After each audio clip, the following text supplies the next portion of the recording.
लक्ष्मण जी 3 बाण मारलखिन है तो 3टा गंगा उत्पन्न भेलखिन है कुंड। आ राम जी 2टा बाण मारलखिन है तो 2टा ओहो उत्पन्न केलखिन। एहिमे 5 गो कुंड छियै।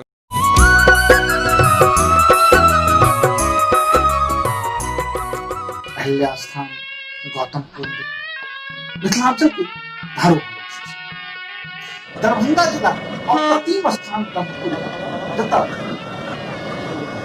महर्षि गौतम अहिल्या से महर्षि गौतम वेद के रचयिता के सबसे पहले मंत्र के महर्षि गौतम विश्व के सबसे पहले मंत्र के रूप में पहले मंत्र के रचना सामवेद के पहले मंत्र के रचयिता गौतम ऋषि मिथिलांचल के अद्भुत उद्धार तालाब के कंसेप्ट पोखर के कंसेप्ट सबसे पहले गौतम ऋषि देलखिन। नहीं तो ऐसे पहले नगर सभ्यता कोनो न कोनो नदी के किनारे या कोनो न कोनो सभ्यता कोनो नदी के किनारे में पल्लवित पुष्पित। लेकिन सबसे पहले वह देलखिन गौतम जे मैदानी भाग में सेहो रहे के लिए कोनो दिक्कत नहीं है। अगर पानी के संचयन हमरा कैल जाता, अगर पानी के संचयन हमरा कैल जाता और तालाब पानी के संचयन के एकटा बहुत नीक जगह बनले। और यह महर्षि गौतम का आश्रम है, भूमि है। गौतम नरों में श्रेष्ठ सब ऋषियों में है। विश्वामित्र, जमदग्नि, भारद्वाज, गौतम, अत्रि, वशिष्ठ और काश्यप वही ऋषि है। ये प्रभावश्च प्रयागम च निरुषम पुष्कराणि च गंगा तीर्थम कुरुक्षेत्र श्री क्षेत्र गौतम आश्रम। यह जो है तो श्री क्षेत्र भूमि गौतम आश्रम। क्योंकि अहिल्या है कहाँ अवस्थित कहते हैं आसित ब्रह्मपुरी नाम्यानाम मिथिलायाम विराजता तस्याम विराजते नित्यम गौतमोनाम तापसः। गौतम अहिल्यानाम तत्पत्नी पतिव्रता स्वयंवदा आसित सर्वांग सुंदरी सर्वलक्षण संपन्ना।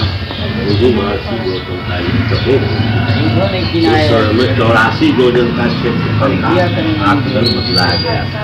84 योजन गौतम आश्रम 360 को। हाँ, गौतम आश्रम। गौतम आश्रम। हाँ, इसका सीमा रेखा पूरब में है सिंहेश्वर स्थान और पश्चिम में है कोल्हारा घाट, उत्तर में हिमालय की चोटी लिख लिया जाए भौगोलिक सीमा, और दक्षिण जो है वो आपको खगड़िया के पास है गंडक जो गंगा में समाहित हो गई है। यही भूभाग जो है गौतम आश्रम है, अहिल्या गौतम आश्रम। 84 जो 360 कोष का क्षेत्रफल। ये हो गया मिथिलांचल, ये है गौतम आश्रम। राम लक्ष्मण भरत गुरु के संग में एहि का भ्रमण कर चललखिन तो एतऽ देखलखिन कुटी, एतऽ रुकलखिन। तो जहन रुकलखिन तो गौतम जी हुनका पहचानि गेलखिन जे भगवान छथि, हुनका आदर सत्कार केलखिन। लेकिन ओहि समय में जल नहीं रहे, एतऽ अकाल रहे, महाअकाल। गौतम ऋषि कहलखिन जे सरकार अपने के हम कथी से सत्कार करूँ, कंदमूल फल सब किछु छियै लेकिन जल तो छैहे नहीं। वो क्वेश्चन केलखिन जे जल किया नहीं है, कहिया से नहीं है, एहन एहन बात है। तो लक्ष्मण जी 3 बाण मारलखिन है तो 3टा गंगा उत्पन्न भेलखिन है कुंड। आ राम जी 2टा बाण मारलखिन है तो 2टा ओहो उत्पन्न केलखिन। एहिमे 5 गो कुंड छियै। पाताल गंगा, ई पाताल गंगा से सुशोभित छै आ नामित छै। यह गौतम कुंड भेलै। एतऽ स्नान के बेसी ओ जल से सिक्त करऽ के प्रसिद्ध छै। जल लऽ कऽ यदि सिक्त कऽ लेलहुँ तो वएह फल भेटत। ओहिमे चरण नहीं देबाक छै, ओहिमे स्नान नहीं करबाक छै, लेकिन लोक नहीं बुझै छै, स्नान कऽ लै छै। एतेक महानता छै। स्नान करऽ लइया छै ने क्षीरसागर, लेकिन ओहि में नहीं। जैसे में गौतम आश्रम छोड़े तो गौतम आश्रम के नाम से अखन तक कते सर्वे में कते गिनती 1 बीघा 3 कट्ठा 8 मात्र एतबे छै। हाँ, नहीं आरो कुछ इधर उधर लोग देने हैं 2-4 कट्ठा 10 कट्ठा तो सब मिला के पौराणिक सर्वे की कहते हैं वही 1-2 बीघा 2 बीघा की 3 बीघा होते सब मिला के 2 से 3 बीघा के बीच में। अच्छा, गौतम कुंड की इतिहास है।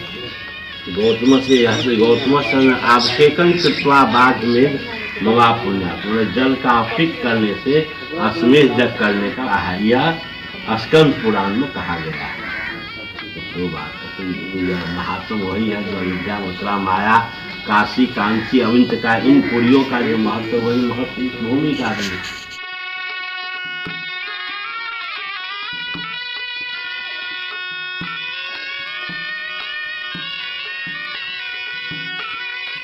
आज की यात्रा कहने लगे के बारे में जरूर लिखी, कमेंट जरूर दी, नीक बाबे ये कमेंट जरूर दी, लाइक और शेयर करी और सब्सक्राइब करना नहीं बिल्कुल।